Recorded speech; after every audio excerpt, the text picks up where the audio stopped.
Hello mga palangga, masayang buhay sa ating lahat. Kumusta kayo dyan? Welcome to my channel again. For today's video ay magluluto ako ng pinaka-masarap na ulam. Yes, pinaka-masarap siya. Pero bago nyan, pakishare naman ang aking video. Ikaw na nanonood ngayon, pakishare naman aking video. At tapusin mong panoorin aking video hanggang sa matapos para alam mo kung bakit siya pinaka-masarap. Ayan. So ngayon is mag-slice ako ng aking pork. Kahit anong cut ng pork pwede niyong gamitin, basta depende na yan sa inyo kung paano nyo siya pasasarapin. Pero panoorin nyo itong video ko kung paano ko siya ginawa, as in masarap siya, hindi kayo magsisisi, uulit-ulitin nyo to, promise. Ayan, so mag-prepare din ako ng onion, kahit anong onion ang gusto nyo, kung anong meron kayo dyan sa kusina nyo. White, red, yellow onion, pwede na yan, masarap yan. So buong onion ang gagamitin ko dito sa aking lulutuin.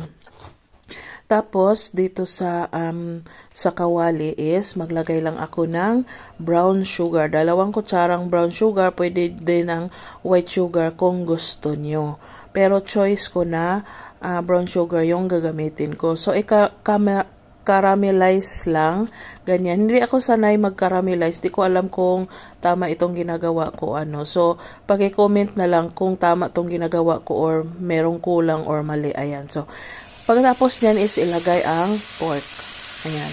So i-mix-mix lang yan siya hanggang sa ma-mix lahat yung nakaramelize na sugar. Ganyan.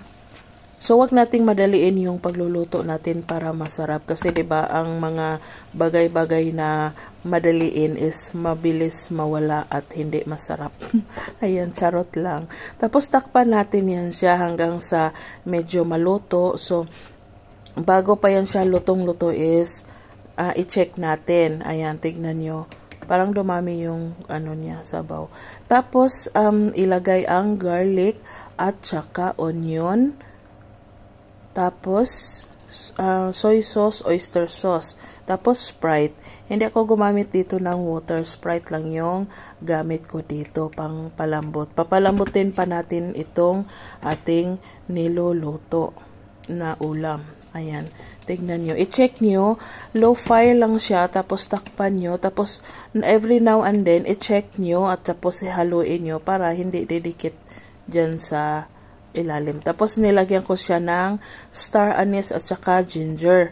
Yung ginger is optional lang, choice ko siyang ilagay sa aking ulam. Ayan. So, kung nakaabot kayo hanggang dito sa video na to, pakisagot ang aking tanong kung anong gamit ko na pang palambot sa aking pork. Ayan. So, ayan na siya, para mukhang luto na, pero niluluto ko yan siya ng mga 1 oras. Ayan. So, yan, at last, luto na ang aking ulam.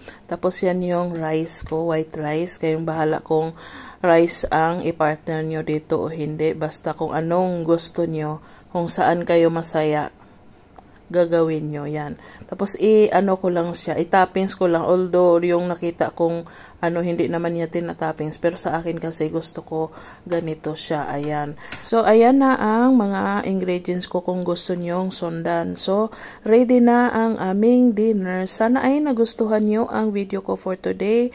Thank you for watching. Bye-bye!